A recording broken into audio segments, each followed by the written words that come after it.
Bismillahirrahmanirrahim. Assalamualaikum warahmatullahi wabarakatuh. Alhamdulillahi rabbil alamin. Wassalatu wassalamu ala sayyidil mursalin, imamil muttaqin, qaidil ghurril muhajjalin, syafi'il mudhnibin, sayyidina wa maulana Muhammadin wa alihi tahirin wa sahabatihil akramin, radiyallahu ta'ala an baqiyatis sahabati ansarihim wal muhajirin wa tabi'ihim bi ihsanin ila yaumiddin. Subhanaka la ilma lana illa ma 'allamtana innaka antal alimul hakim wa la haula wa la quwwata illa billahil aliyyil azim. Farabbi shrah li sadri wa yassir li amri wahlul 'uqdatan min lisani yafqahu qawli. Rabbana atina min ladunka rahmatan wa hayyi' lana min amrina rasyada. Rabbana zidna ilman hab lana hukman 'allimna min ladunka ilman tawaffana musliman wa alhiqna bis salihin. Walhamdulillahi rabbil alamin. Salamullahi alaikum jami'an wa rahmatullahi wabarakatuh. Ikhwan dan akhwat, peserta kajian pesantren digital di mana saja berada, dan juga ikhwan dan akhwat yang menyimak melalui live streaming Facebook Bubur Subuh di mana saja berada, baik yang berada di Jakarta maupun di luar kota, bahkan yang menyimak melalui Facebook, live streaming Facebook dari Malaysia dan sekitarnya. Mudah-mudahan kita semua senantiasa dianugerahkan oleh Allah Subhanahu wa taala ridha, maghfirah, rahmat, hidayah, tuntunan dan futuh taufik untuk mengamalkan ilmu dari Allah Subhanahu wa taala. Amin ya rabbal alamin. Ikhwan dan akhwat, seperti biasa mari kita mulai kajian kita dengan terlebih dahulu membaca niat talabul ilm bersama-sama. Mohon diikuti melalui layar Zoom-nya atau melalui layar Facebook-nya masing-masing. Bismillahirrahmanirrahim.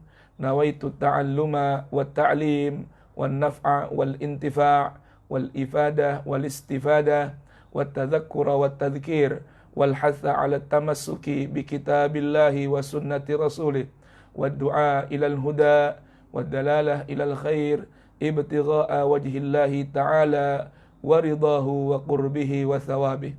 Allahumma ya man maqalidul umur kulluha biyadih wa ilaihi yurja'ul amru kulluh. Ya fattahu ya alim iftah lana fathan qariba. Ya fattahu ya alim, ya fattahu ya alim.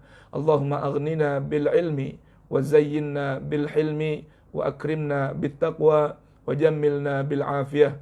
Allahumma rzuqna fahman nabiyyin wa hifdzal mursalin wa ilhamal malaikatil muqarrabin birahmatika ya arhamar rahimin. Rabbi zidni ilma wa wassi' fi rizqi wa barik li fima razaqtani waj'alni mahbuban fi qulubi ibadik wa azizan fi uyunihim waj'alni wajihan fid dunya wal akhirati wa minal muqarrabin.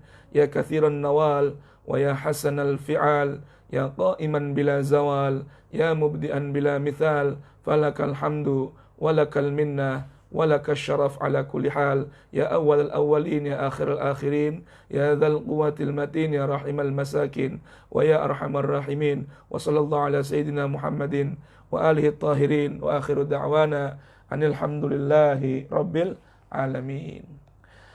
Al-Fatihah ila ruhi muallif hadzal kitab Sayyidina Imam Abu Ja'far At-Tahawi wa ila ruhi al-muallif hadzal kitab Sayyid Muhammad Al-Baqir bin Abdurrahman Al-Habshi wa usulihima wa fur'ihim wa thumma arwahi walidina wa masyayikhina wa muallimina wa dhawil huquqi alaina wa alaihim ajma'in. An Allah yaghfir lahum wa yarhamhum wa yu'li darajatihim fil jannah wa yanfa'una bi asrarihim wa anwarihim wa ulumhim wa nafahatihim wa barakatihim fid dini wad dunya wal akhirah.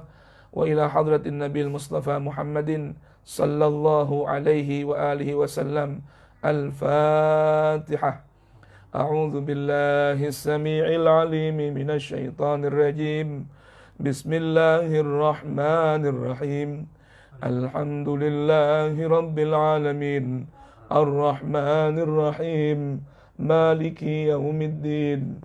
Iyyaka na'budu wa iyyaka nasta'in. Ihdinas siratal mustaqim. Siratal ladzina an'amta 'alaihim غير المغضوب عليهم ولا الضالين Rabbighfirli wa liwalidayya wa lil mu'minina amin. Itu ada info suaranya nggak kedengeran. Yang mana nih nggak kedengeran? Suara saya terdengar nggak? Oh baik. Yang lain terdengar nggak? Coba boleh direspon. Udah rekan-rekan kalau jelas. Kalau nggak jelas boleh direspon. Jelas. Alhamdulillah. Jelas ya. Baik, bismillahirrahmanirrahim. Mas, kembali kita pada ke halaman 24 ya.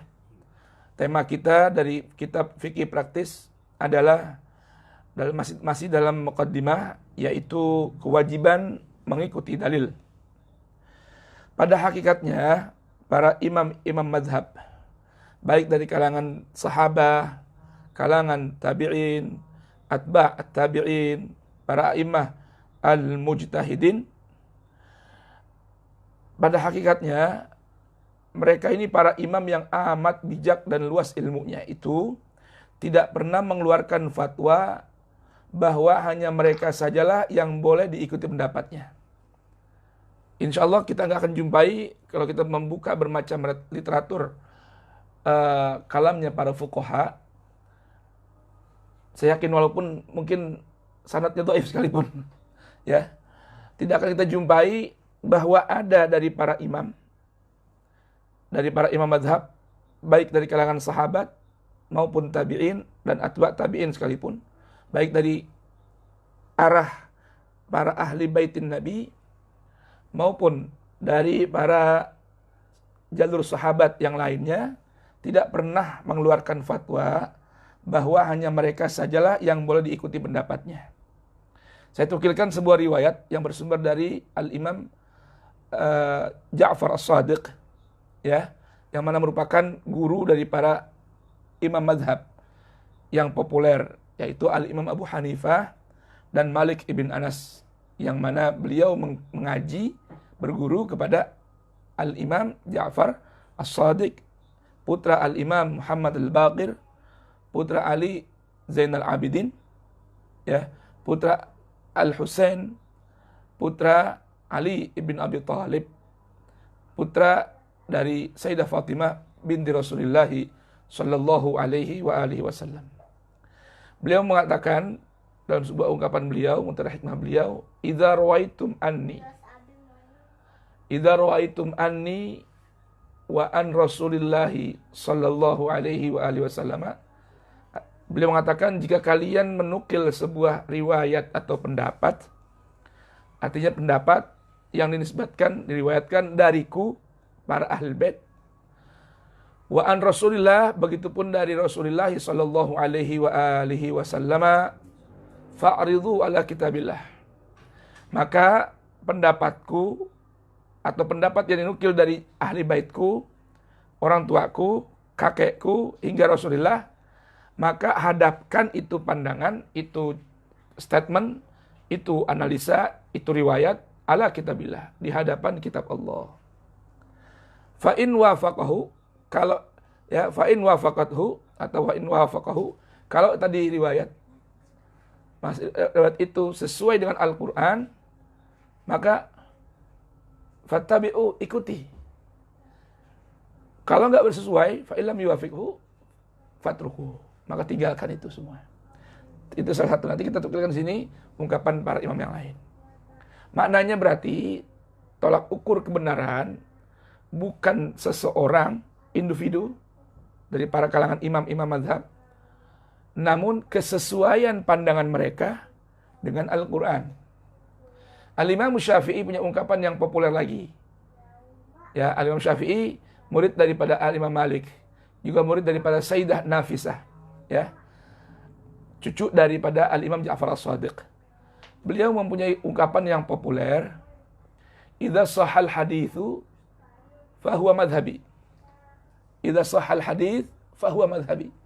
Kalau ada sebuah hadis itu dapat dipertanggungjawabkan kesahihannya, keabsahannya, baik dari segi sanad maupun matan, maka fahuwa madhhabi, itulah madhab yang aku pilih. Jadi Imam Syafi'i pun bertaklid kepada satu mazhab. Apa mazhab beliau? Mazhab beliau adalah hadis yang sesuai dengan Al-Quran. Jadi apabila ada ungkapan beliau, statement beliau, analisa beliau, ijtihad beliau berseberangan dengan hadis yang sahih, yaitu riwayat hadis yang sesuai dengan Al-Quran, maka tinggalkan pendapat Imam Syafi'i, ikuti hadis yang sahih. Nah, baik. Bahkan mereka justru melarang siapa saja mengikuti pendapat mereka, kecuali setelah mengetahui dalil Al-Quran dan As-Sunnah yang menjadi dasarnya.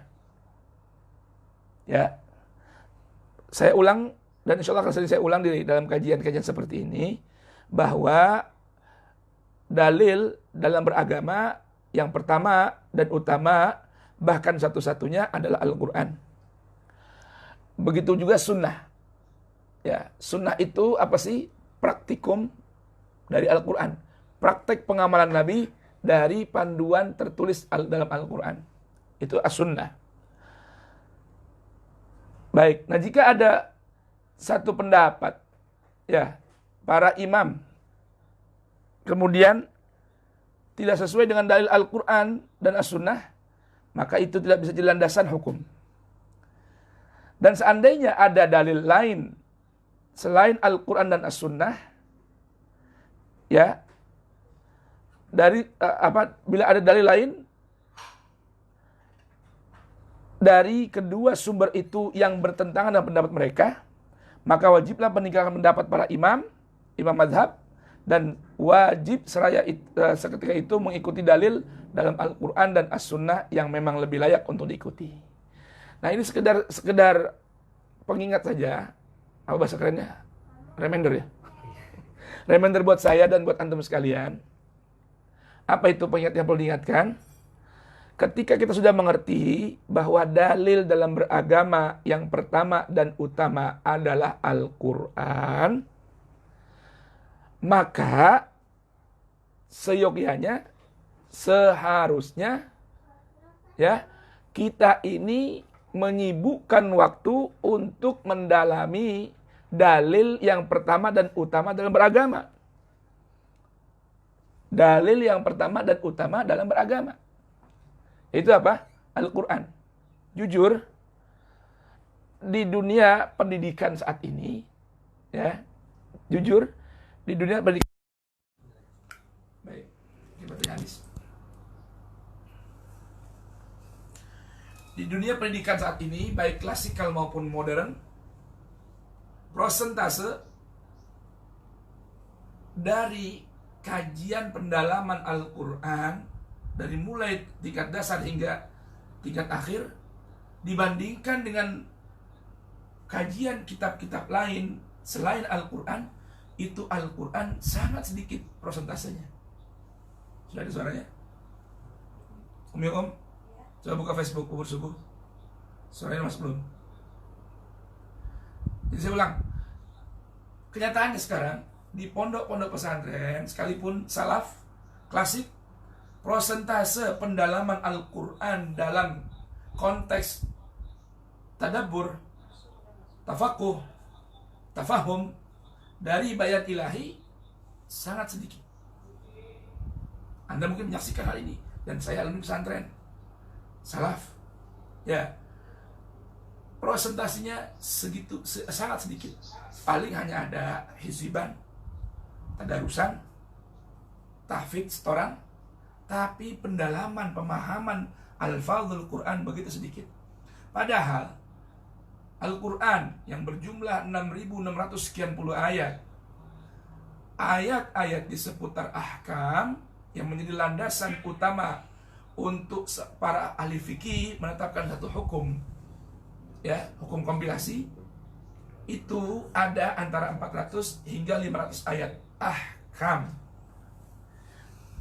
Maknanya 6.100 masih memerlukan jatah untuk ditadaburkan. Nah, di pesantren sekalipun mengkaji fikih Quran sangat sedikit. Yang ada hanyalah fikih kompilasi, hasil analisa para ulama mujtahid atau para fuqaha yang levelnya di bawah mujtahid. Nah, ini yang perlu kita renungkan dan sadari. Oleh karenanya, tema ini sangat bagus. Dalam buku ini disebutkan kewajiban mengikuti dalil. Artinya, ketika kita mempelajari fikih, sudah harus level kita naik, bukan hanya fikih yang bersifat istihlaki tanpa dalil dan ta'lil. Harus kepada ranah apa? Ranah pada fikih yang ada disertai dalil. Dari Al-Quran dan amaliyah Nabi dari Sunnah maupun riwayat hadis qauli yang dinisbatkan kepada Nabi di seputar ahkamul Quran yang akhirnya terangkum dalam kutub fikih, kitab-kitab fikih, atau dalam bahasa lain hukum kompilasi hasil interpretasi para ahli fikih. Makanya kan fuqaha itu adalah komunitas interpretasi. Ya, baik. Satu contoh saya kutipkan juga ungkapan Imam Abu Hanifah pernah menyatakan, inilah yang terbaik dari apa yang kami simpulkan. Ingat nih ungkapan Imam Abu Hanifah, inilah yang terbaik dari apa yang dapat kami simpulkan. Tetapi barang siapa melihat kesimpulan lain yang lebih baik, hendaklah ia mengikutinya. Ada seorang murid beliau bertanya, apakah kesimpulan Anda inilah yang paling benar dan tidak ada keraguan di dalamnya? Apa jawab Imam Abu Hanifah? Saya tidak tahu. Jangan-jangan ini adalah kesalahan yang tidak ada keraguan di dalamnya. Nah, ini ungkapan siapa nih? Al-Imam Abu Hanifah. Saya yakin kalau kita mau buka sekalipun bermacam literatur fikih, tidak ada dari imam-imam fikih, baik itu imam mazhab yang 5, yang 4, yang 5, yang tabi'in sekalipun, tidak ada dari mereka yang menjadikan dirinya sebagai tolak ukur kebenaran. Karena mereka sadar bahwa mereka bukan seorang musyarri'. Mereka itu bukan pembuat syariat, bukan.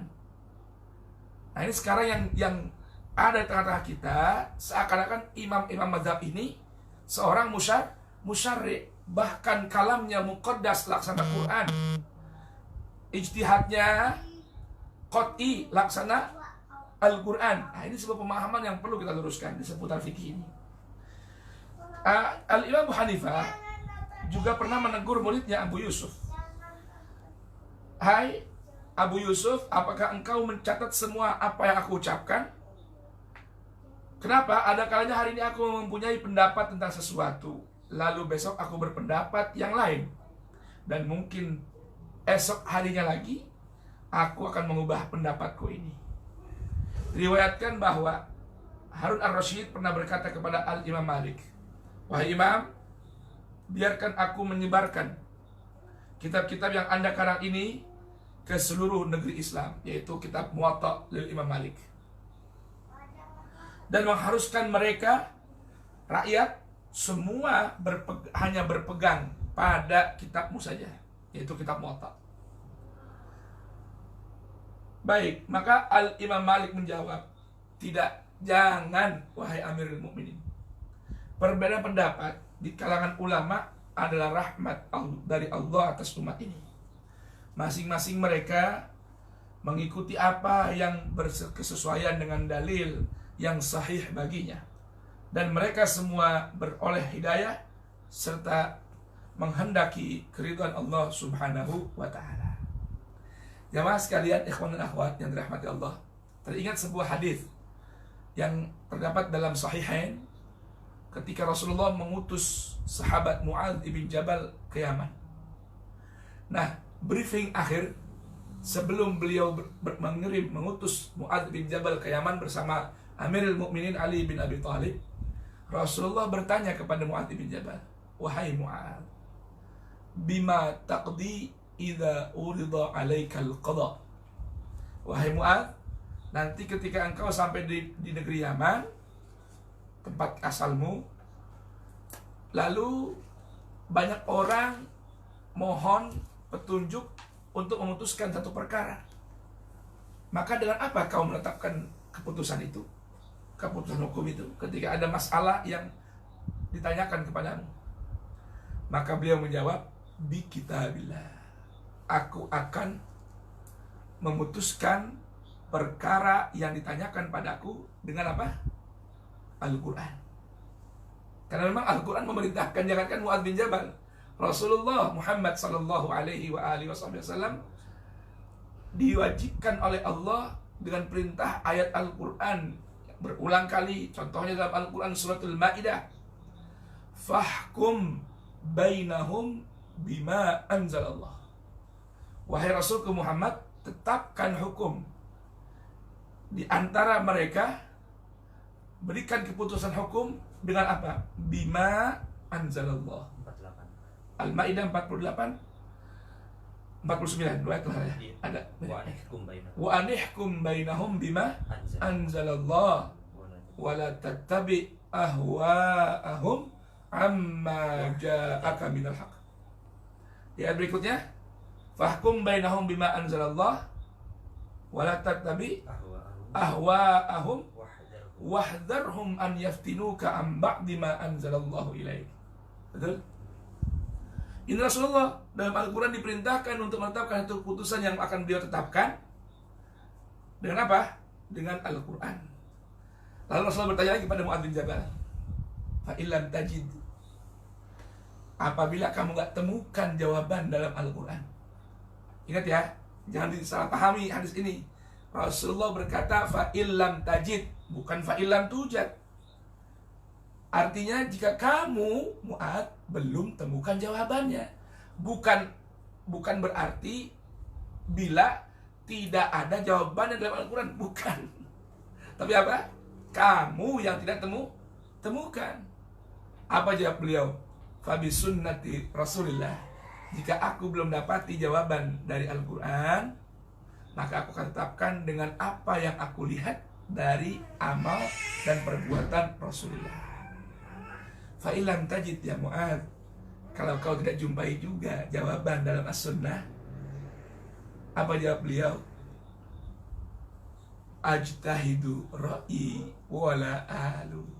Aku akan melakukan analisa dengan kemampuan pikiranku dari apa yang ada di hadapanku, dan aku tidaklah akan pernah berhenti untuk mencari jawabannya. Allahumma salli wa sallim wa barik alaihi wa ala alihi. Maka Rasulullah pun menepuk pundak atau punggungnya Mu'adz bin Jabal dengan sebuah doa yang beliau bacakan untuk Mu'adz bin Jabal. Apa itu doanya? Alhamdulillah alladzi waffaqa Rasulillah lima yuhibbu wa yarda.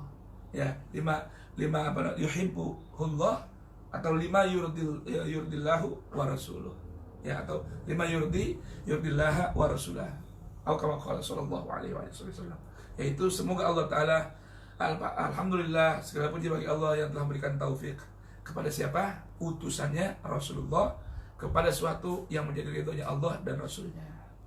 Sallallahu wasallam wa baraka alaihi wa radiyallahu anis sahabati ajma'in. Nah, ini sebuah dialog tadi, beberapa contoh yang saya sampaikan, dialog dari mana? Dari Abu Hanifah dengan muridnya Al-Imam Abu Yusuf. Lalu Al-Imam Malik ya dengan Harun Ar-Rasyid. Selanjutnya dikisahkan di sini, Malik berkata kepada berkata, seringkali Harun Ar-Rasyid meminta pendapatku untuk menggantungkan kitab Al-Muwatta, yaitu kumpulan hadis yang disusun oleh Al-Imam Malik. Di mana? Di Ka'bah. Lalu memaksa rakyat agar mengikuti kandungannya. Tetapi aku selalu berkata kepadanya, jangan wahai Amirul Mukminin. Para sahabat Nabi ada kalanya berbeda pendapat dalam hal furu' atau cabang-cabang dari syariat, dan mereka telah berpencar di seluruh penjuru negeri, sedangkan pendapat mereka semuanya benar. Biarkanlah masing-masing negeri memilih yang terbaik di antara pendapat-pendapat yang mereka dengar. Demikian pula Al-Imam Syafi'i, beliau selalu mewanti-wanti para muridnya untuk tidak mengikuti pendapatnya yang berdasarkan kias atau analogi jika mereka dapatkan sebuah hadis yang bertentangan dengan pendapat Al-Imam Syafi'i. Kata beliau, idza sahal hadis fahuwa madhhabi. Dan buanglah apabila ada hadis yang sahih, itulah madhabku, pendirianku atau pendapatku. Dan buanglah jauh-jauh pendapatku yang bertentangan dengannya. Lalu beliau berkata lagi, bumi manakah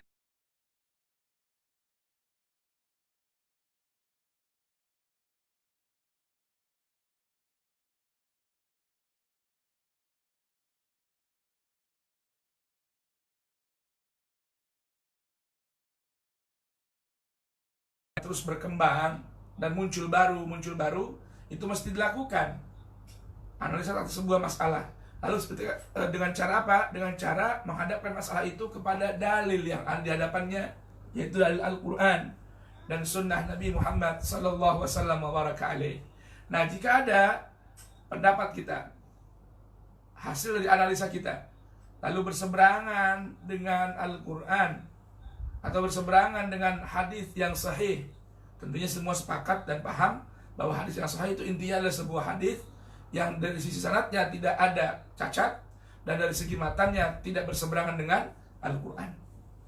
Demikianlah yang dapat disimpulkan dari ucapan-ucapan para imam. Tak satu pun dari mereka berkehendak memaksakan pendapatnya atas orang-orang lain, atau agar semua ucapan dan pendapat mereka diikuti sepenuhnya sebagaimana ucapan Nabi SAW.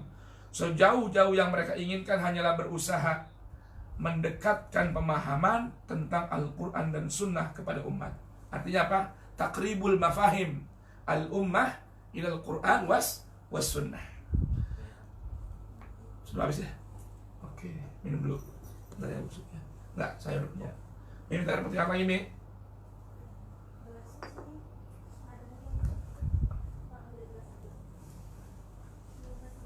Untung ada iklan. Iya. Tadi udah serang. Saya WA dong. Saya sama-sama dari pagi dari siang udah capek. Habis WA sekali baca ini terpaham ya. Oh, habis. Usaha tahu ya sampai kemana? Yang seru sebelumnya habis nih. Iya. Yang padang Dipaksa.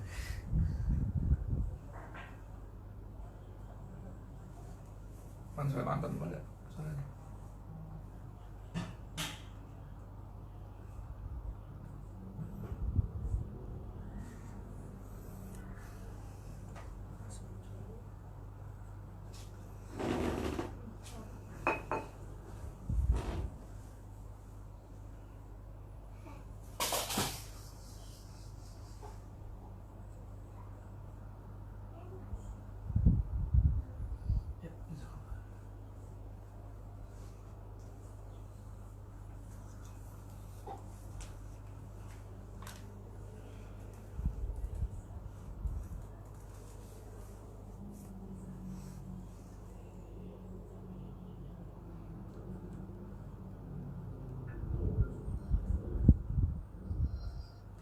Oke.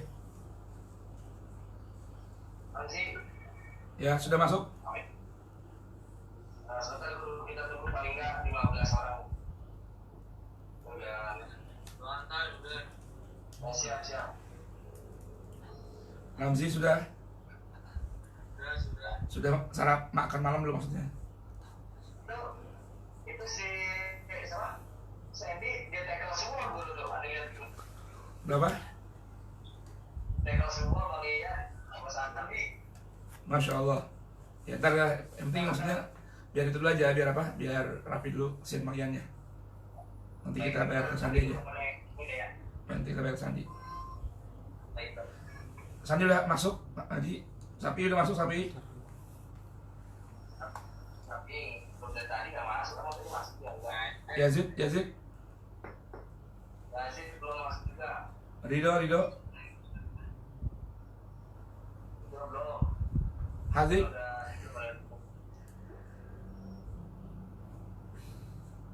Roy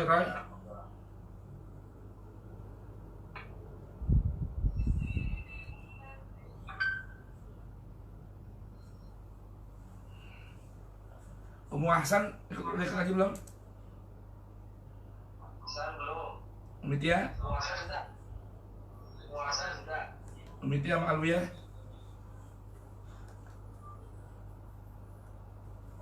Kalau belum, tolong dihubungin. Sudah ngaji?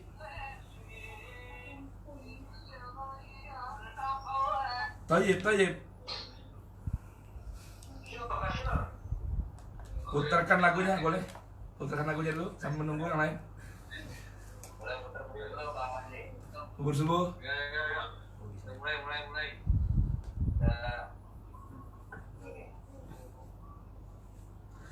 Salah satu lagi dah. Atau sambil nunggu, ada yang mau tanya nggak? Sambil nunggu ada yang mau tanya apa nggak? Ya baik. kalau ada yang ingin bertanya atau ingin ini, boleh persilakan hidupkan audionya. Monggo. Oh, masalahnya nggak online dia off air. Pakai ini kan. Oh, iya. Ya, atau ya boleh. Kalau ada beberapa ini ya, kalau yang berlangsung boleh bertanya via chat atau jika ada sesi boleh dinyalakan audionya. Tapi persilakan. Boleh silakan yang mau pakai audio juga boleh. Sambil nunggu yang lain. Tadi yang lebih panik ya, nggak lebih panik. Oh gitu. Oh, mandi atas. Mandi hati kalau kos. Masya Allah. Calon dokter. Dokter, kawannya Syafi'i. Kelas itu Syafi'i kalau nggak salah dia. Masa? Kalau beda ini kalau beda jurusan. Baik bro, kita bisa mulai bro. Boleh. Bismillah. Ya. Nuwasil kalam. Baik, disebutkan oleh beliau, demikianlah yang dapat disimpulkan dari ucapan para imam. Tak satu pun dari mereka berkehendak memaksakan pendapatnya atas orang-orang lain, atau agar semua ucapan dan pendapat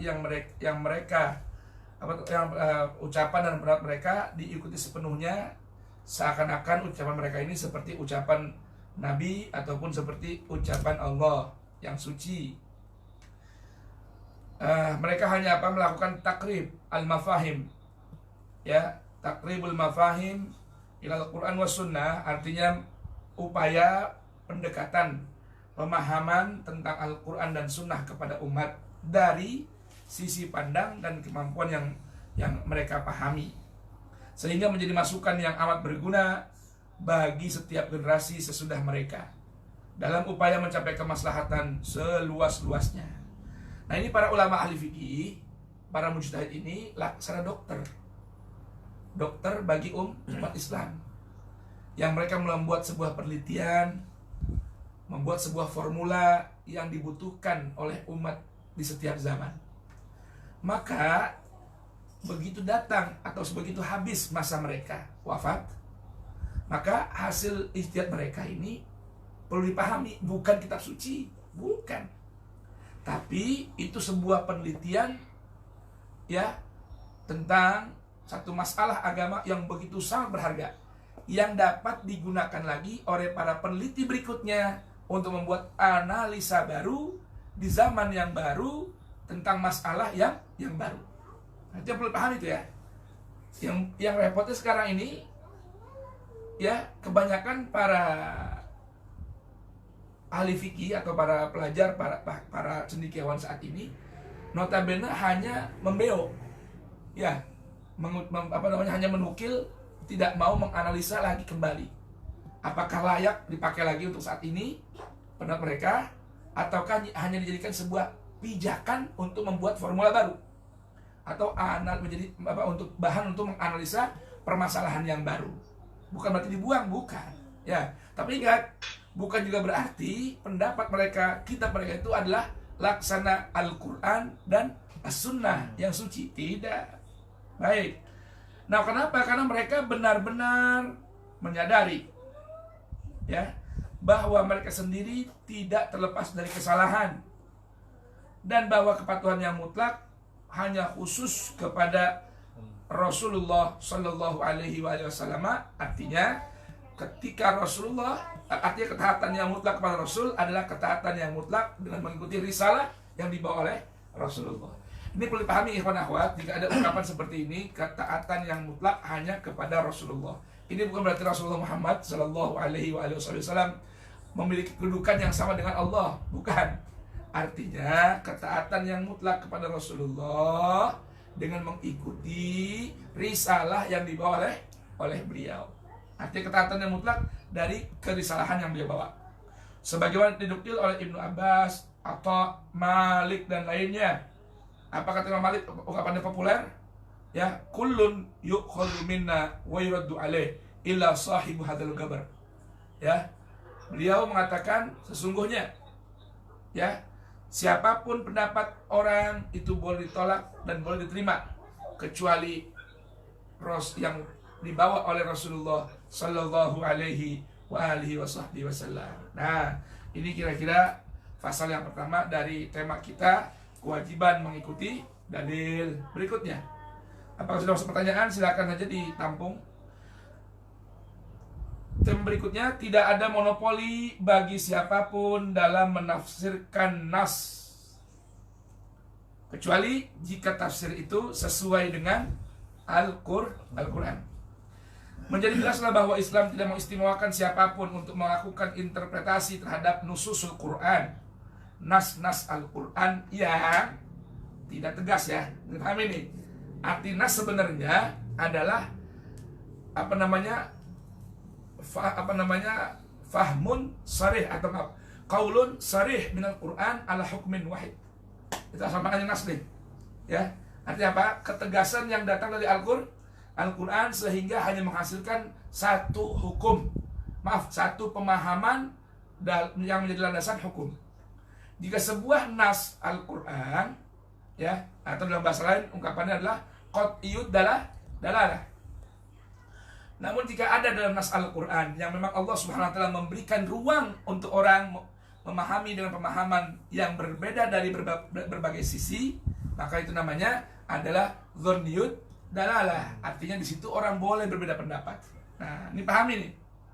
Ini orang boleh melakukan interpretasi terhadap nas-nas yang tidak bersifat sharih, hanya bersifat talwih, atau memiliki hak untuk memaksakan hasil pemahamannya kepada seluruh umat. Ya, misalnya saya punya pemahaman, Anda punya pemahaman, silakan berbeda. Jika memang nas Al-Quran tersebut memang di situ terdapat dzanni ad-dalalah, sekalipun Al-Quran semua adalah qat'iyus tsubut. Ya. Nah, sebaliknya Islam memberikan hak tersebut kepada muslim manapun yang memiliki keahlian untuk meneliti dan menyimpulkan dari kedua sumber utama hukum agama, yaitu Al-Quran dan prakteknya, yaitu sunnah Nabi Sallallahu Alaihi Wasallam. Adapun mereka, dengarkan ini kaidahnya, indah sekali. Adapun mereka yang tidak memiliki keahlian untuk meneliti, untuk membuat interpretasi, untuk menganalisa dan menyimpulkan sebuah pemahaman, ya, maka menjadi kewajiban orang tersebut, setiap muslim itu bertanya kepada ahlinya tentang apa saja yang diperlukan. Karena Al-Quran sudah memberikan panduan, fas'alu ahla dzikri in kuntum la ta'lamuna bil bayyinat. Ya. Namun ia tidak wajib mengikuti orang tertentu, siapapun dia. Ya, mengingat bahwa sesuatu yang dianggap wajib hanyalah yang diwajibkan secara tegas dalam Al-Quran oleh Allah Subhanahu wa taala dan dibacakan oleh Rasulnya Sallallahu wasallam baraka alaih. Al-Quran telah menetapkan hal itu. Wa ma kana lil mu'minin wala mu'minatin idza qadallahu wa rasuluhu amran an yakuna lahumul khiyaratu min amrihim wa man ya'sillaha wa rasulahu faqad dhalla dhalalan mubina. Ya. Quran suratul Ahzab ayat 36. Sedangkan Allah dan Rasulnya tidak pernah mewajibkan manusia mengikuti satu madhab atau pendapat dari seorang ahli fikih tertentu. Ada nggak kira-kira? Yang hanya ada apa? Fas'alu ahla dzikri in kuntum la ta'lamuna bil bayyinat. Tapi ketaatan, atiullaha wa atiur rasul. Ya. Baik. Wa man yuti'ir rasula faqad ata Allah. Karenanya mewajibkan sesuatu seperti hal itu adalah sama saja dengan membuat syariat baru. Jadi kalau ada orang mengatakan wajib mengikuti salah satu madhab, ya, berarti seakan-akan kewajiban ini adalah sebuah syariat baru. Dan kita bagaimana menyikapinya? Qul hatu burhanakum in kuntum shadiqin. Bawakan dalilnya dari Al-Quran tentang kewajiban yang Anda wajibkan, sedangkan Al-Quran tidak memerintahkannya. Adapun tugas seorang ahli yang kepadanya diajukan pertanyaan tentang satu masalah keagamaan, tidak lebih daripada memberikan penjelasan sejauh yang ia ketahui, tanpa memaksakan pendapatnya atas si penanya. Jadi ketika ada seorang memiliki keahlian, ya, dalam bidang agama, orang bertanya tentang satu hukum, kewajiban dia hanya menyampaikan penjelasan sesuai yang dia pahami. Nggak boleh tuh maksain orang. Dah, sudah tahu pendapat saya, maka wajib Anda ikuti. Tidak, nggak boleh. Ya, Rasul sendiri saja apa? In alaika illal balagh wa alaina al-hisab. Kewajibanmu wahai Rasul hanya membacakan saja. Ya, perhitungannya urusan saya dengan dia. Fadzakir innama anta mudzakir lasta alaihim bimusaitir. Nah, tapi jika Rasul sallallahu alaihi wasallam telah menyampaikan hukum Allah, maka kewajiban umat untuk mengikuti ketetapan dari apa yang Rasul bacakan dari Al-Quran tadi. Wa man yuti'ir Rasul faqad ata Allah. Siapa yang taat kepada risalah yang dibawa oleh Ar-Rasul, maka berarti dia sudah taat kepada Allah. Baik. Dan si penanya bebas untuk mengikuti pendapat orang tersebut, atau jika tak merasa puas, boleh juga bertanya kepada ahli yang lain. Dan begitulah seterusnya.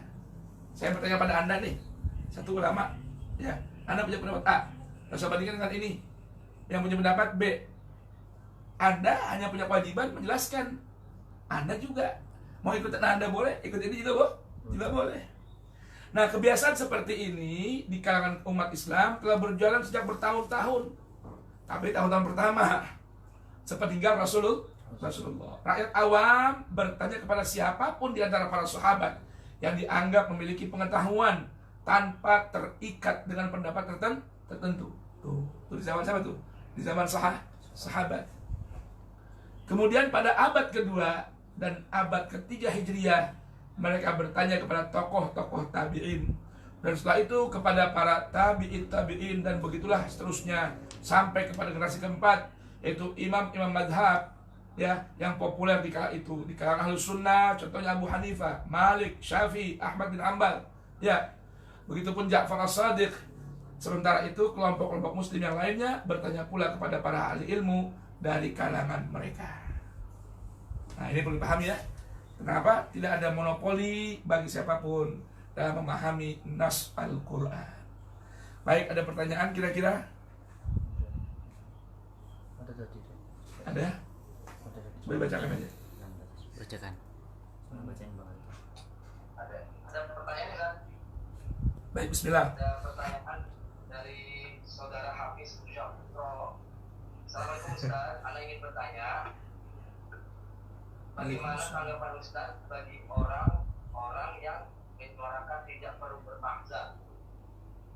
Bagaimana tanggapan Ustaz mengenai ada segelintir orang yang Baik. perlu bermahzab? Bismillahirrahmanirrahim. Waalaikumsalam warahmatullahi ta'ala wabarakatuh. Rabbi zidna ilman wa alhiqna bis-salihin. Jika pertanyaannya, apa pendapat saya tentang ungkapan tidak wajib bermadhab, maka jawabannya adalah memang Al-Quran tidak pernah mewajibkan orang bermadhab, kecuali bermadhab Al-Quran dan Sunnah. Namun kalimat itu sebuah propaganda yang diucapkan oleh sebagian orang yang pemahamannya perlu diluruskan. Sekalipun ya ucapan itu benar dari satu sisi, tapi bisa salah dari sisi lain. Itu ucapan tidak wajib bermadhab bagi orang yang memiliki keahlian menganalisa dan beristinbat dari Al-Quran dan As-Sunnah. Maka dia tidak wajib bermadhab, ya. Namun jika seseorang tidak memiliki kemampuan untuk berijtihad, maka tentunya pilihan dia adalah bertaklid, mengikuti orang yang berijtihad. Terlebih lagi ungkapan Al-Imam As-Subki bahwa la madhab lil awam, tidak ada madhab bagi orang awam. Artinya apa? Tidak ada madhab bagi orang awam. Jika saya bertanya kepada seorang mujtahid, seorang awam, tentang satu masalah hukum, mujtahid A ya mengatakan begini pemahamannya, ini dasar dalilnya. Lalu saya bertanya kepada mujtahid B, dalam masalah yang sama. Rupanya mujtahid B ini, saya orang awam, mujtahid B ini memberikan sebuah jawaban yang berbeda sekalipun dalilnya sama. Begitupun seterusnya, mujtahid C, D, dan E, 10 mujtahid yang saya tanya, berbeda-beda semua. Terkadang dari sebuah dalil yang sama. Maka saya orang awam nggak punya kewajiban ngikutin satu-satu sama. Saya mau pilih mana aja boleh. Itu maksudnya apa? La madhaba lil awam. Tapi jika saya sudah mengontrol dalilnya dan saya bisa memahaminya dari itu, maka saya punya kewajiban bukan mengikuti orang itu, tapi mengikuti dalil. Dari seorang, walaupun disampaikan dari seorang mujtahid. Artinya kewajiban saya mengikuti dalilnya, bukan mengikuti mujtahidnya. Itu maksudnya. Kira-kira bisa dipaham ya? Akhirnya hafid. Wallahu ta'ala a'lam bishawab. Ada pertanyaan lagi? Pak Admin, kira-kira bisa dipaham tadi jawabannya? Alhamdulillah Ustaz. Ya, jangan sampai gagal paham ya.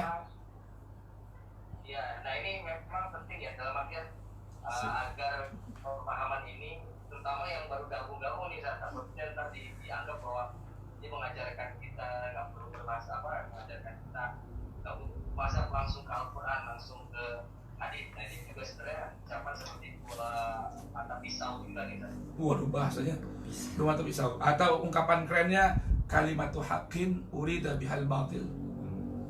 Nah, gitu. Ya. Kalau terus saya dilanjutkan, ini sudah materinya nih.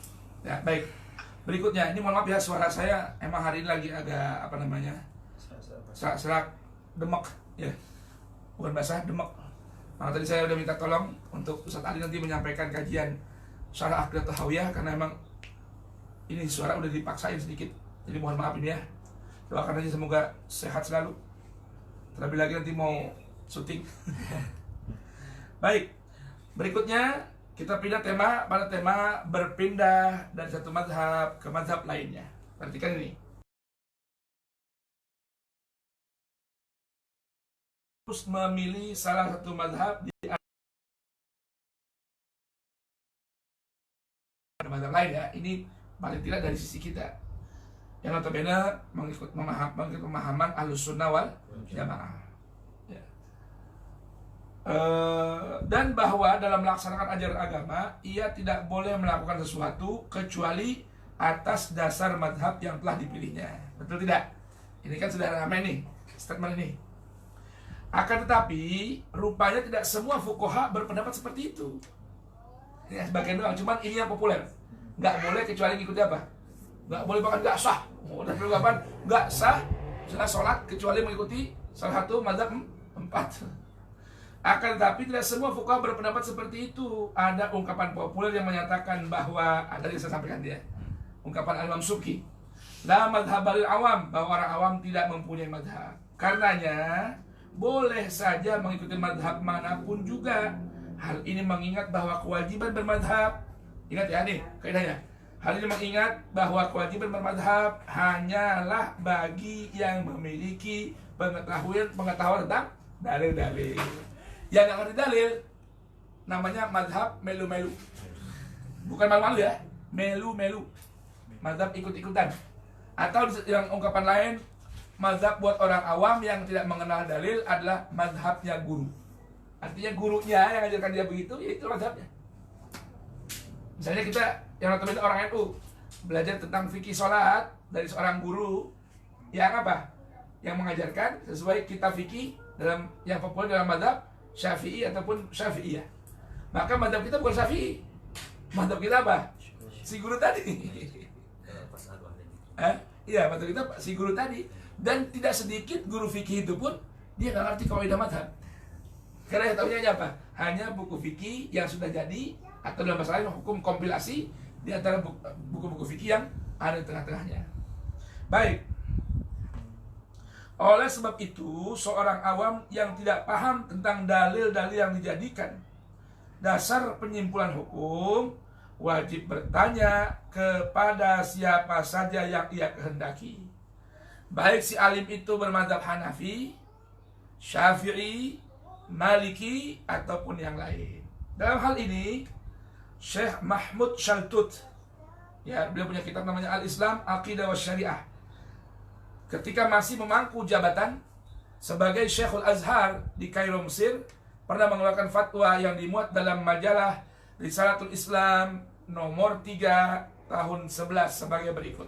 Terjemahnya, agama Islam tidak mewajibkan suatu mazhab tertentu atas siapapun di antara kaum muslim. Setiap muslim berhak sepenuhnya mengikuti salah satu mazhab yang manapun yang telah sampai kepadanya secara benar dan meyakinkan, dan yang rincian hukum-hukum yang berlaku padanya telah tercatat dengan teliti dan sempurna dalam kitab-kitab mazhab bersangkutan yang memang dikhususkan untuk itu. Begitu pula setiap orang yang mengikuti mazhab tertentu, ya, setiap orang yang telah mengikuti salah satu mazhab tertentu dibolehkan berpindah ke mazhab lain yang manapun juga. Dengarkan nih. Dan dalam hal ini ia tidak berdosa sedikit pun dalam perbuatannya itu. Dengarkan tuh. Ini kondisi kekinian sangat bisa dipakai nih pendapat ini. Contohnya apa? Kasus sebab adanya pandemik ya. Pandemik COVID-19, banyak masjid-masjid yang ditutup dan tidak boleh mengadakan sholatul Jumu'ah. Padahal sholatul Jum'ah itu menjadi wajib bagi setiap muslim, wajib bagi setiap orang beriman, ya, yang mendengarkan panggilan azan di waktu zuhur di hari Jumat. Idza nudiya lis-shalah min yaumil Jumu'ah. Lihat bagaimana saking pentingnya Jumatan agar tidak ditinggalkan. Rasulullah dalam sebuah hadis yang sahih melarang seseorang bepergian di hari Jumat. Dijabarkan oleh para ulama, kecuali jika dia pergi sebelum subuh di hari Jumat. Jika seorang pergi di hari Jumat, atau maksudnya sebelum subuh di hari Jumat, maka itu dia boleh meninggalkan sholatul Jumat. Bila tidak, maka tidak. Tuh, lihat coba. Saking apa nih? Pentingnya Jumatan gak boleh tinggal. Nah, kasus ini, lihat. Al-Imam Abu Hanifah, ya, Al-Imam Abu Hanifah menjelaskan tentang pemahaman syarat minimal adad bilangan sah dengannya sholatul Jumu'ah minimal 3 orang berikut imam. 1 imam, 2 makmum. Subhanallah. Itu pun ada dari pendapat yang dinukil dari Imam Syafi'i di mazhab qadimnya. Beliau berfatwa seperti itu ketika beliau masih berada di Irak. Lalu di mazhab jadidnya Imam Syafi'i berfatwa minimal 40 orang. Al-Imam Malik bin Anas, ya, juga menukilkan bahwasanya minimal Jum'ah itu berapa orang? 12 orang beserta imam. Maknanya apa? Ini tadi ungkapan Syekh Mahmud Shaltut begitu sesuai dengan kondisi kekinian, agar tidak ada alasan untuk meninggalkan sholatul Jumu'ah. Sekalipun masjid ditutup, sekalipun dipasangin spanduk. Kenapa? Iqamatul Jum'ah adalah syiar yang paling agung, sehingga ada sampai 1 surat yang khusus dengan nama Suratul Jumu'ah. Lalu bagaimana aplikasinya? Para ulama menyebutkan lagi di mana Jumat boleh diadakan. Mazhab atau jumhur ulama, qaul yang mu'tabar adalah dan mu'tamad adalah yang terpenting Jumatan dilaksanakan fil abniyah, di sebuah bangunan. Di kemah, di lapangan, fi khilaf. Tapi yang disepakati harus di bangunan. Tidak mesti di sebuah masjid, apalagi tidak mesti di sebuah masjid jami. Semisal teman-teman yang di kantor, nggak ada alasan meninggal Jumat karena masjid ditutup. Ada orang 3, ada orang 10 atau 12, terlebih 40 di kantor adakan Jumat. Yang penting sebelum salat Jumat disampaikan 2 khutbah Jumat. Dan khutbah Jumat begitu simpel, begitu mudah.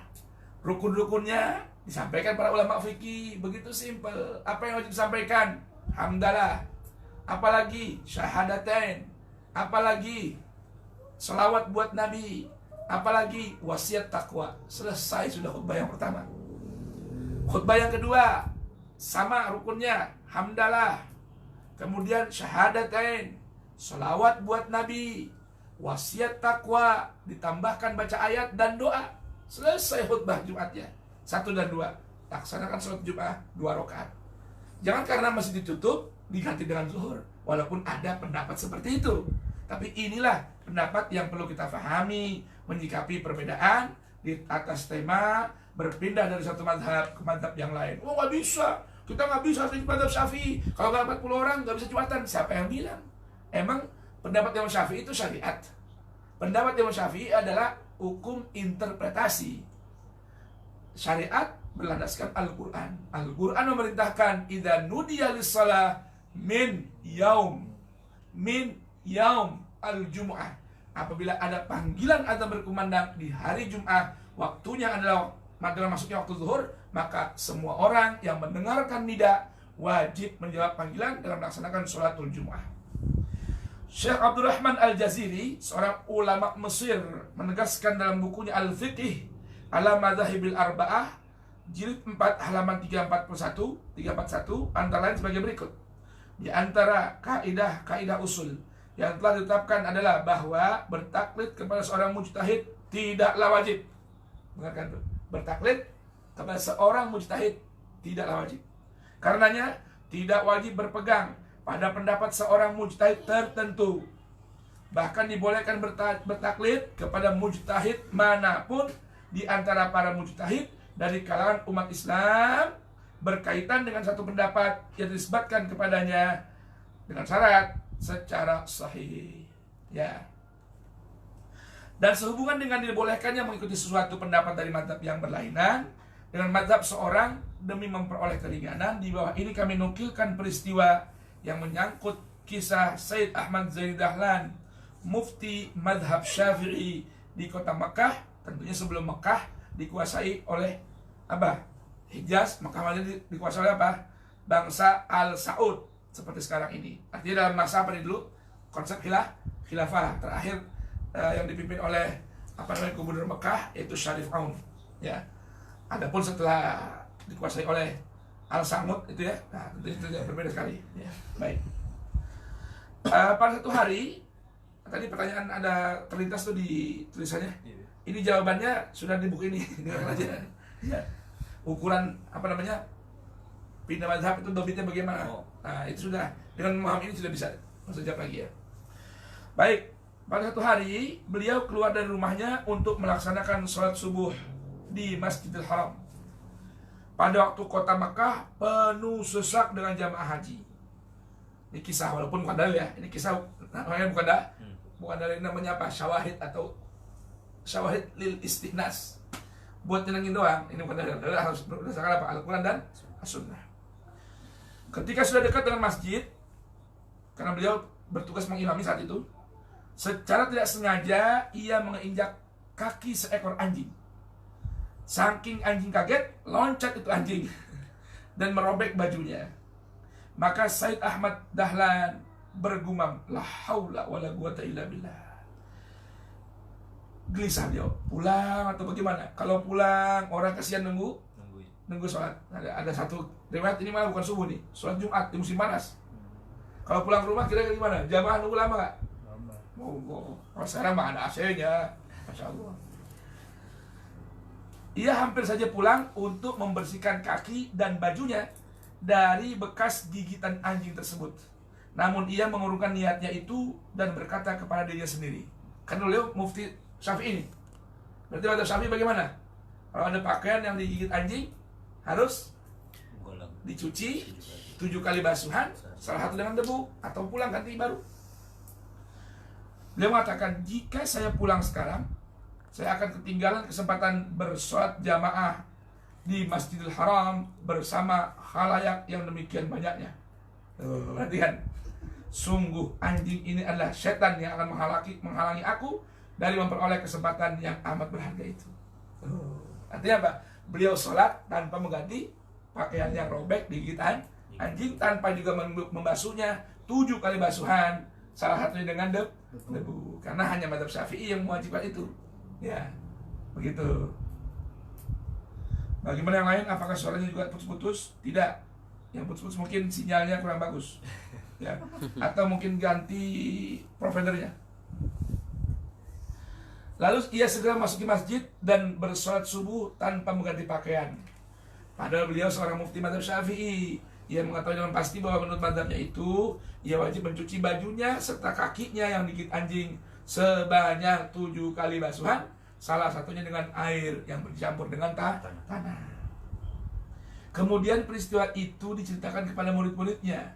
Seraya menyatakan bahwa dalam peristiwa itu ia mengikuti mazhab Imam Malik dalam hal tidak najisnya anjing kecuali terhadap bejana yang dijilati olehnya. Nah, perlu tahu ya, Imam Malik nih hadisnya ini sama dipakai Imam Syafi'i, dipakai Imam Malik. Apa tuh hadisnya? Idza walagha ya al-kalbu ina'a ahadikum falyaghsil sab'an ihdahunna biturab. Kata Nabi dalam hadis ini disebutkan, apabila ada seekor anjing menjilat salah satu bejana kalian, wadah makan atau minum kalian, basuhlah 7 kali basuhan, salah satunya dengan debu. Imam Syafi'i, Imam Malik murid sama guru. Imam Malik berpendapat berpendapat bahwa anjing tidak najis sekalipun dasar hadis ini. Kenapa? Perintah ini bersifat ta'abudi dan hanya berlaku pada jilatan anjing. Tapi anjing yang tidak najis. Kenapa? Kan di Al-Quran tidak ada dasarnya, tidak ada ayatnya yang menyebutkan anjing itu najis. Lain hal dengan babi. Imam Syafi'i memahaminya, kalau Nabi sampai suruh wadah yang dijilat oleh anjing untuk dibasuh 7 kali, salah satunya dengan tanah, berarti ini menunjukkan, ini pemahaman Syafi'i ya, menunjukkan bahwa anjing adalah binatang yang najis. Kalau nggak najis, nggak bakal disuruh basuh sampai 7 kali, salah satu dengan debu. Nah, paham nggak? Sama nggak hadisnya? Sama. Dasar sama nggak? Sama tuh. Pemahaman yang beda. Antara guru sama murid lagi berdekatan, ketemu orang. Subhanallah. Baik. Selanjutnya ia berkata, meninggalkan sikap ta'assub bergolongan. La ta'assuba illa fil Islam. Kalau madhab nggak boleh ta'assub, mafaham nggak boleh ta'assub, mafhum nggak boleh ta'assub. Agama boleh, wajib fanatik dalam beragama. Ya. Saya teringat guru Unda Mulia Abina Kiai Haji Muhammad Ihya Ulumuddin punya sebuah syair ya, dalam apa namanya, di tahu ada tuh. Ya, terus kita tahu juga tuh, yang kecil itu Pak. Nih. Ya, ini mana kamera? Ini ya? Ini nih. Ya. Kelihatan nih. Nah, kelihatan. Kelihatan. Sini syairnya bunyinya gimana? Nahnul Islam Rabbana, nahnu fillah ikhwana, ala darbil hadi sirna, fi dhil Qur'an ma'wana. Nahnul Islam nahmihi بالروح والمال نفديه نعادي من يعاديه حتى لو كان آبانا. Artinya apa? Ini ta'assub fanatik hanya boleh dalam beragama, dalam keislaman, bukan dalam pemahaman. Baik.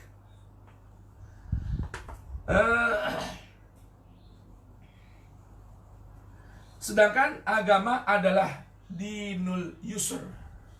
Agama adalah dinus samhah. Islam itu adalah agama yang mudah, agama yang lapang. Kisah di atas disampaikan oleh Al-Habib Ahmad bin Hasan Al-Attas, seorang ulama besar dari Hadramaut Yaman, ya, yang penduduknya hampir 100% muslim bermadzhab Syafi'i. Ya, beliau lebih khusus lagi, mazhab Syafi'i di negeri Hadramaut ini lebih mengutamakan pendapat Ibnu Hajar dan Ar-Ramli, dua di antara ahli fikih mazhab Syafi'i yang dikenal cenderung mempersulit. Baik, tentang hal ini Habib Ahmad merasa heran mengapa banyak orang hanya mau berpegang pada pendapat ahli fikih tersebut, yaitu Imam Ibnu Hajar dan Imam Ramli. Ini dua-dua ini santri apa Sudah. sebaya seleting. Ya, kedua-duanya mengaji kepada Al-Imam Ramlil Kabir dan Al-Imam Zakaria Al-Ansari. Cuma Al-Imam Ramli Shogir ini Gus. Kalau Imam Ibnu Hajar santri kampung.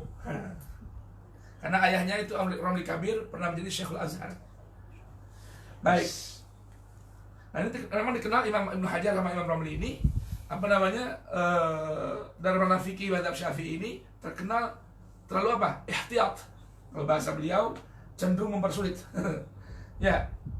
Tentang hal ini Habib Ahmad bin Hasan Al-Attas beliau punya kitab namanya Tadhkirun Nas. Ya.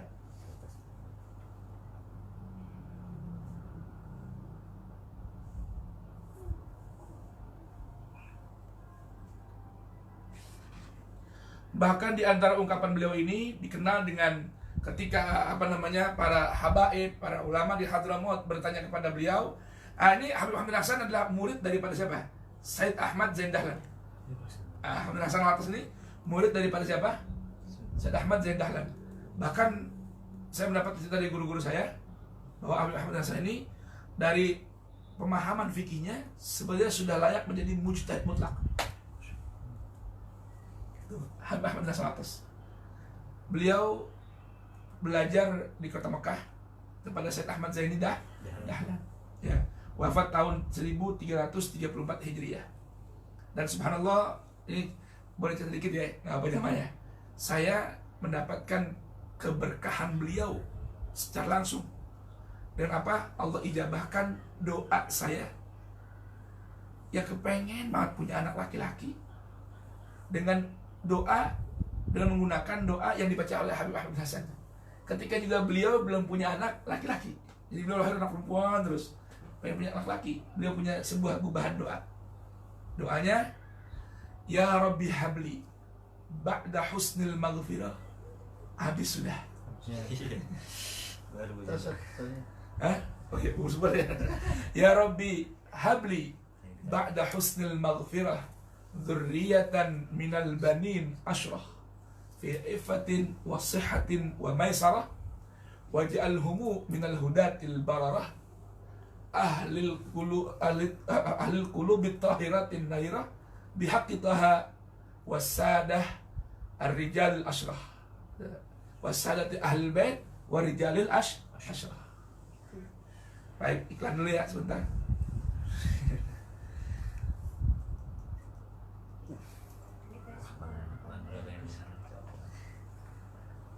Bagus ini.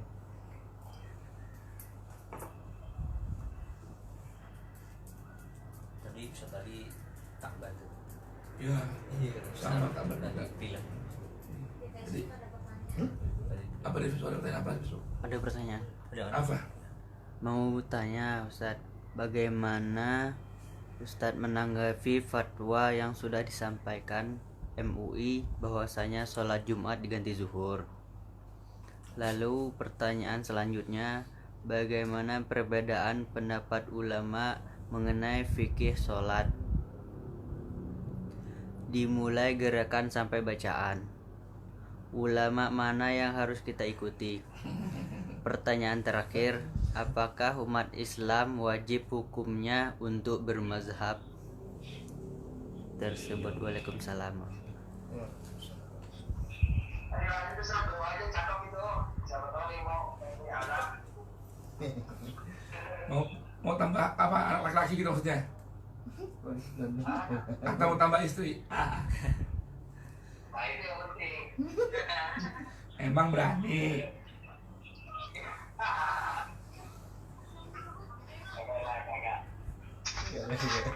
Bi, jangan kenceng-kenceng Bi. Ada sebelah ada anu nih, emaknya anak-anak nih.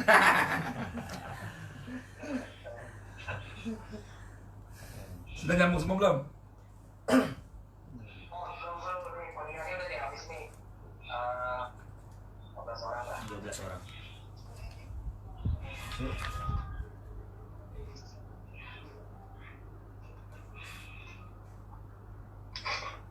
kamera kita apa ya?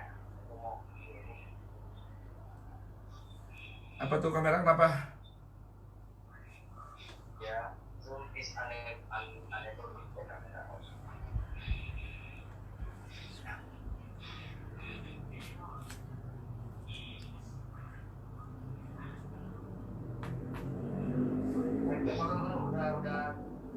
Udah sekarang. Baik, bismillahirrahmanirrahim. Sampai tadi masa apa tadi, kisah ya?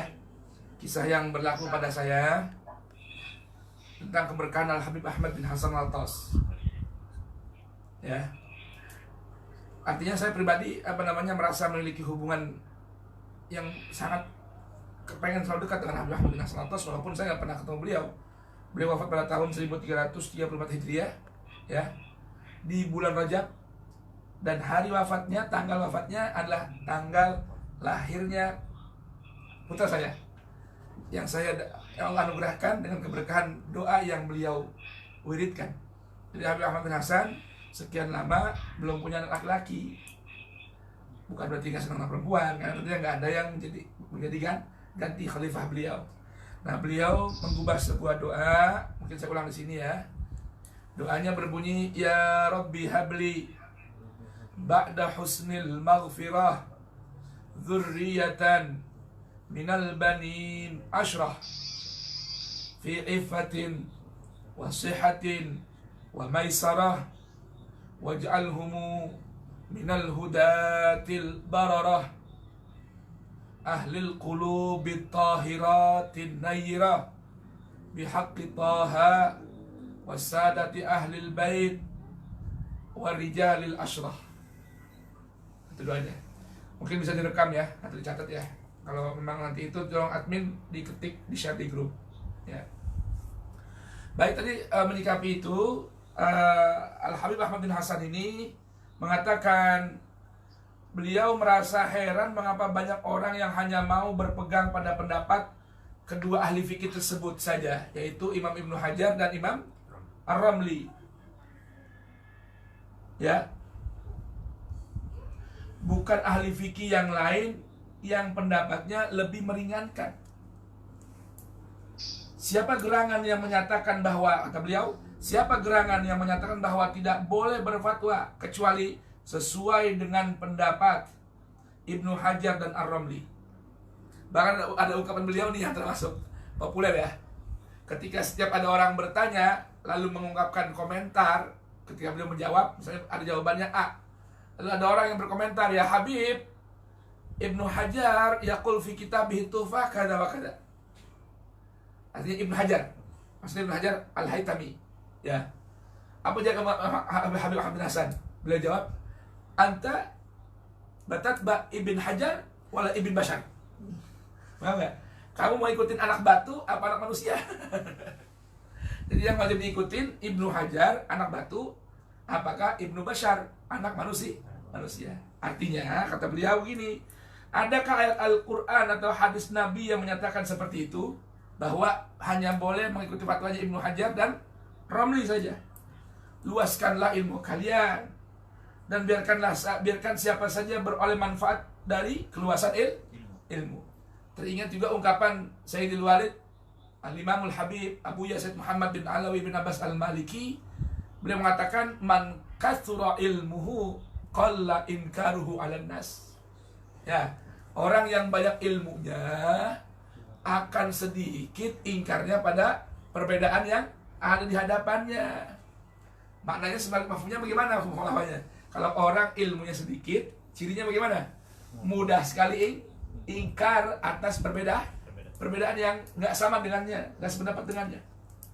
Luaskan ilmu kalian dan biarkan siapa saja beroleh manfaat dari keluasan ilmu. Adakah kalian berani mengatakan bahwa kaum fuqaha yang datang belakangan seperti Ibnu Hajar dan Ramli lebih berilmu dan lebih berihtiyat daripada mereka yang terdahulu, seperti Al-Imamul Haramain, Al-Imamul Ghazali, Al-Imamul Syairazi, Ibn Rif'ah dan Nawawi? Dalam kesempatan lain beliau pernah berkata para ahli fikih yang ada di masa beliau, sikapnya diliputi dengan sebuah kejumudan. Apa itu? Kebekuan dalam bersikap. Mereka hanya mau mengikuti pendapat yang tercantum dalam buku-buku fikih tersebut. Tentu saja apabila ada dua pendapat atau dua cara dalam satu masalah hukum agama, telinga dan hati mereka enggan menerimanya. Tuh, ini penyakit juga nih. Ya. Kenapa mereka menganggap bahwa setiap pendapat yang tidak sejalan dengan fatwa mereka, ya, apa namanya? Bahwa setiap pendapat yang tidak sejalan dengan fatwa yang mereka kuatkan adalah batil. Jadi pertanyaan tadi yang di Facebook, udah ada jawabannya. Nggak perlu jawab lagi. Dan apabila menjumpai satu pendapat yang meringankan, justru mereka keberatan. Karenanya betapapun niatnya baik atau tujuannya demi berihtiyat, bersikap hati-hati, namun mereka ini termasuk orang di antara orang-orang yang berniat mempersulit umat. Sebagaimana dalam doa Nabi, ya Allah, ya Allah, siapa saja yang mempersulit umatku, maka persulitlah mereka. Allahumma man syaqqa ala ummati fashquq Allahumma alaih. Siapa saja yang bikin susah umat, bikin sulit umat, ya, maka berikanlah kesulitan buat mereka juga. Allah. Ya. Baik, dan memang demikianlah keadaannya. Mereka yang selalu mempersulit, niscaya Allah menimbulkan kesulitan atas diri mereka sendiri, serta kesempitan dalam dada mereka, juga dalam ilmu dan akhlak mereka. Na'udzubillah. Bahkan dalam rezeki mereka. Ini ucapan siapa nih? Al-Habib Ahmad bin Hasan Al-Attas. Sedangkan para salaf, yakni para tokoh terdahulu, senantiasa mengikuti Al-Quran dan praktek Nabi, yaitu as-sunnah. Apa saja yang terdapat dalam nasnya, nas yang terdapat dalam Al-Quran maupun sunnah, pasti mereka ikuti. Dan dalam hal itu mereka tidak akan bertaklid kepada siapapun. Singkatnya, madhab kita adalah madhab Syafi'i. Kenapa? Karena sejak kecil kita tumbuh di tengah-tengah madhab Syafi'i. Tetapi hanya dalam hal-hal yang tidak ada firman Allah atau sabda Rasul tentangnya. Paham gak? Artinya kalau nggak jumpai dalil Al-Quran maupun Sunnah, maka kita pegang pendapat Imam Syafi'i. Ya. Tapi kalau kita jumpai ada dalil Al-Quran berseberangan dengan pendapat, maka kita pegang dalil Al-Quran maupun Sunnah. Sedangkan apa saja yang telah engkau ketahui sumbernya, janganlah bertaklid. Ingat nih, janganlah bertaklid, janganlah bermadhab, kecuali hanya bermadhab kepada Allah. Paham gak? Bertaklid kepada Allah. Sayangnya banyak orang-orang terjerumus dalam kekeliruan mengenai hal ini. Ini ungkapan Masya Allah indah. Itu ucapan siapa? Al-Habib Ahmad bin Hasan Al-Attas dalam kitab Tadhkirun Nas yang disusun oleh murid beliau As-Said Abu Bakar Attas bin Abdullah Al-Habsyi, halaman 44, Maktabah Isa Al-Babi Al-Halabi, Kairo. Demikian tema kita, cukup sampai sini dulu. Yang mempunyai bertanya dipersilahkan. Masya Allah, tabarakallah. Ini jelasan yang sangat, ini pembukaannya ini udah membuat orang apa ya, menjadi terbuka. Kira-kira begitu demikian.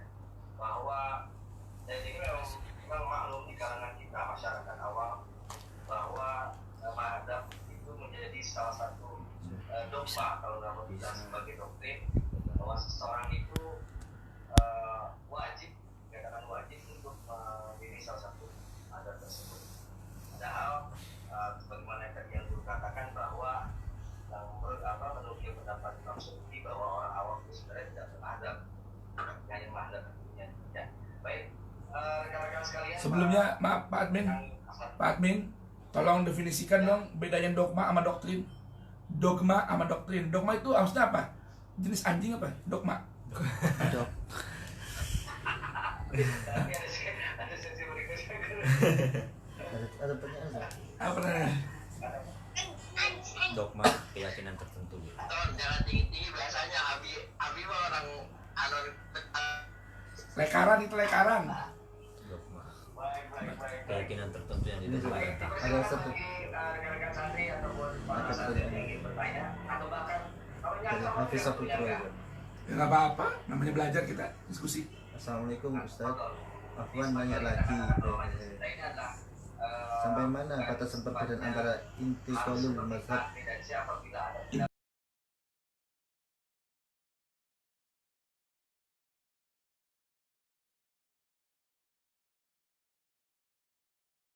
kita masuki. Pak, silakan. Sama semua.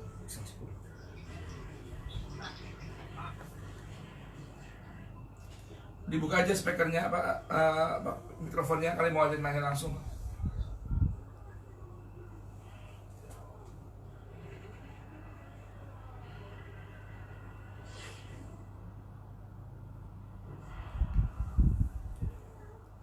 Ini antara bingung ataupun paham semua ngobrol apa di grup ini. Nggak apa-apa kalau emang masih bingung, kan ada itunya tulisannya. Jadi pesan buat teman-teman yang ikut kajian ini, kan ada PDF-nya ya. Atau kalau mau ke Gramedia, Gramedia ya, cari kitabnya, bukunya Fikih Praktis karya Said Muhammad Baqir Al-Attas ya, Al-Habsyi. Nanti bisa dibaca lagi, baca ulang. Ini kalau bisa di-share di grup ya. Jadi kita ya, nanti biar dibaca ulang. Kalau ada yang kurang paham bisa ditanyakan lagi di grup di besok malam ya. Sementara kalau kita biasakan, mohon maaf ya ikhwan akhwat, ashab kita dan ahbab kita, setiap setelah selesai kajian maka grup WA dikunci ya, dikunci, tidak diperkenankan untuk mengirim pesan, khawatir nanti Tidak sesuai. kirimannya atau WA-nya nggak sesuai dengan tema grup kita ya. Jadi kalaupun mau japri ke admin silahkan ya. Nah besok sore atau maghrib dibuka lagi untuk mengirimkan pertanyaan. Demikian, bisa maklum ya Pak admin ya. Ya betul, sepakat. Karena kebanyakan broadcast nanti jadi ahlul kopas wal jamaah nanti. Ya halu kopas wal jamaah. Karena di grup lain begitu, banyak kan nggak pakai dibaca, main asal-asal aja. Karena beritanya juga nggak nyambung. Baik. Saya pikir karena memang mudah-mudahan para rekan-rekan paham, jadi kita mungkin bisa langsung menuju ke sesi selanjutnya dulu. Bukan ini saya, baik saya mohon diri, ini suara udah capek banget. Jadi malam ini kita pending Sampai suara. sampai suara sehat lagi ya. Nanti barangkali insya Allah kalau besok sehat, suaranya enak, nanti kita infokan di grup ya, bahwasanya walaupun sore misalnya kita akan buka kajian syarah akidah atau hawiyah. Kalau teman-teman siap, nanti kita buka lagi Zoom online-nya ya. Kalau admin bersedia, teman-teman siap gitu. Kalau enggak ya besok di double lagi sama pelajaran besok malam. Begitu ya. Ini suaranya udah mulai habis. Jadi harap dimaklumi ya, kalau saya pribadi ini guru kita dari sebelum subuh nih udah ngasih pelajaran ya hari Sabtu nih, Masya Allah. Habis subuh tadi sudah terima tamu, terus sudah duhur, asar, Masya Allah, sampai malam. Jadi emang guru kadang kudu rehat dulu nih, kudu kayak. Iya, ini pun saya baru pulang nih dari Jawa Barat. Tadi siang pada jenazah keluar dulu, ada urusan ke Jawa Barat. Baru pulang nih jelang Isya tadi. Adzan Isya nyampe di Haji Nawawi. Jadi mohon maaf ya. Baik, rekan-rekan, kami pikir sekian untuk seksi pertama dan kedua. Selanjutnya mari kita sama-sama ikuti sesi yang terakhir, yakni adalah kitab Ushul Fiqh, kajian Ushul Fiqh dengan kitab Bughyatul Mustaq karangan Asy-Syaikh Muhammad Yassin Al-Fahdani. Pada Al-Ustaz kali ini sudah bergabung, silakan padanya alaihi tafadhol masyhur. Baik, saya mohon diri, mohon pamit ya. Nanti Ustaz Ali pimpin doanya. Sama-sama Ustaz Ali juga doa, mudah-mudahan Ustaz Ali sehat afiat insyaallah taala, zahir dan batin. Semua teman-teman, assalamualaikum warahmatullahi wabarakatuh.